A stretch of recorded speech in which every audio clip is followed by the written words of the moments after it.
Hey friend, I hope you're doing well.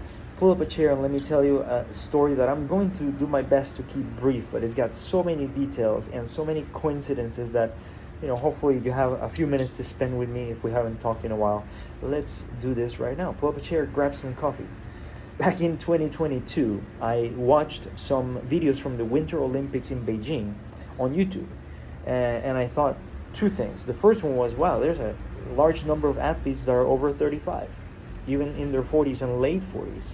And I thought 40 really is the new 20, right? That's kind of cool. The second thing was I saw that there was a representation from Colombia in cross-country skiing, in winter sports, which I didn't know we had. And in the moment, I had a light bulb that went in my head, and I thought, older athlete, winter sports. I'm an addict to skiing, particularly alpine skiing. I love it, and I've been doing it to a pretty good level and teaching it for the last 14 years. Skiing for longer, but teaching it for at least 14 years. And at the moment, I remember sending an email to the Colombian Olympic Committee saying, hey, why not me, right? I ski, I would love to represent the country, I'm an older athlete, I could actually do this. But of course, being a 45-year-old athlete at the time, thinking, you know what, this email did not get a response, I'm just gonna let that dream fade. Well, fast forward to last year, we started thinking, you know what, it's maybe time to move out of the US, and this year we made it happen. And here we are in Colombia for the last 5 months, looking for ways to make winter work in the way that we want to, which would be taking clients skiing to Chile and Argentina in the southern hemisphere winter, and then taking clients skiing to Europe in the northern hemisphere winter. So I'm setting up these trips, these initial trips with clients to Andorra this coming winter, and I mentioned that to my family just in passing in a reunion that we had. And let's fast forward some more to about 3 weeks ago, when I get this message from my cousin, audio message on WhatsApp that says, hey, I ran into some random person at a networking meeting, and it turns out that their cousin is setting up trips to Andorra with clients to ski. And it sounded oddly familiar, so I gave him your number, I exchanged your contacts. And of course I said, thank you very much, and I connected with the person, and we started talking and realized that our business right now, the model that we're using is really similar, trying to take our clients to the location and go skiing with them and teach them skiing. So we thought the similarities were so many, let's get on the phone, let's get on a Zoom call and actually talk a little more and see if we can collaborate in some ways. And when I got on the phone with her, she was with her husband. This is a couple that is running this travel ski business.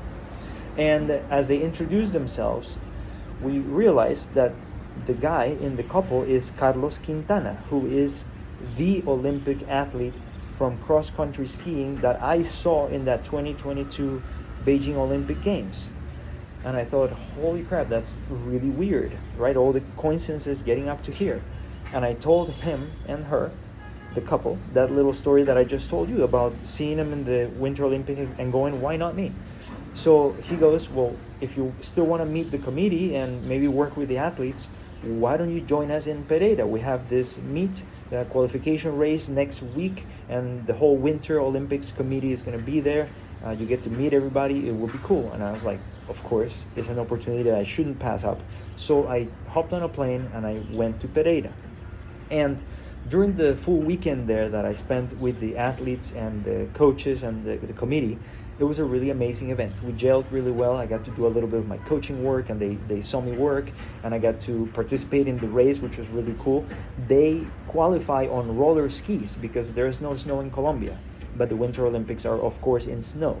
So they practice all summer here in roller skis, and then they go and ski in winter there. It's actually pretty hard. So in one of these moments, about a day and a half into this trip, Carlos, the Olympian, comes up running to me and says, hey, Juan, would you be interested in maybe participating in the Olympic Games in 2026? And I'm like, well, yeah, of course, that's why I'm here. I want to be part of the coaching team, or however that works. I want to be part of this. And he goes, no, as an athlete. Participate as an athlete. And I'm like, what do you mean? He goes, well, all the cross-country spots are taken. We have the athletes, they've been training for all this time. However, there are two spots for alpine skiing that are basically reserved for the country, for Colombia, one male and one female, and we have a female skier. She lives in the United States and she skis and blah blah blah, but we don't have a male skier that is at any decent level of skiing. So I started thinking about it seriously, and I go, well, I really can't qualify like at the Olympic level. Like if I went to a race that is an actual qualifying race for the Olympics with all the athletes that are half my age or less, I'm not gonna qualify. And he goes, well, yeah, we know that, but there is a program for emerging countries or developing countries that don't have snow that allows for a more lax qualification standard. So you have to have less points to qualify than if you were qualifying basically for a Nordic country or a place that has snow. So we got to talking more seriously about it with the captain, who is another Olympian from before. Like this is the group that has been building the Olympic Games in winter. And I'm proud to now be part of it. And we got to talking about the logistics of actually making something like this work. And the captain goes, yeah, it's actually workable. Like the qualification standard is lower enough that you with your high standard but higher age, it's possible you could qualify. So the spot is not guaranteed. You do have to qualify, but the qualifying standard is lower. But if you can make these many races happen between now and January 20th, then we can send you to the Olympics if you can qualify. So we got to thinking a little bit more serious about it.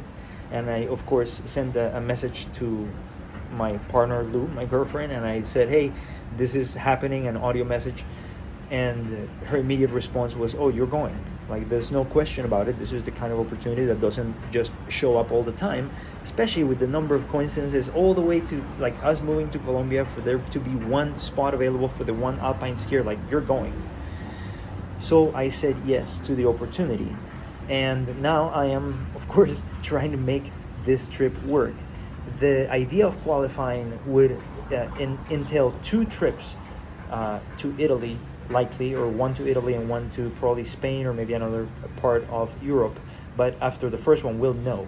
So the first trip needs to happen right here at the end of November, and it's going to take me to 4 different sanctioned races so that I will have a score that then they will be able to look at against other scores and go, okay, the federation in Colombia will put their weight and their finances behind you, and you can go to the Olympics and represent Colombia, which would be amazing, right? At my age, would be a dream come true.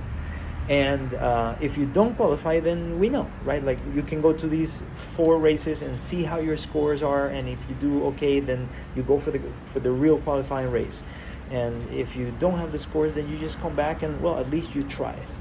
So at that point, I thought, you know what? In my life, I've always wanted to go to the Olympics. I've actually thought about it in so many different disciplines, and I've always been out of the age range or out of something. When I was little, I wanted to play volleyball in the Olympics, but I was short, and they're like, oh no, if he's short, he's never going to be a player.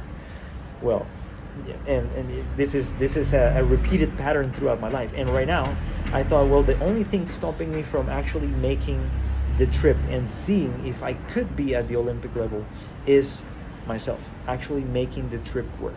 So I need to plan a flight, I need to plan a hotel, I need to get equipment rentals, and just basically get myself there and get myself back with a sanctioned score of those 4 races that can let us know if I can take it further or not. So if you'd like to help me, that's the story that I'm here to tell you right now, and I really appreciate any advice or help that you can give me, and any encouraging words. I totally appreciate it. Thanks for watching. I'll see you soon.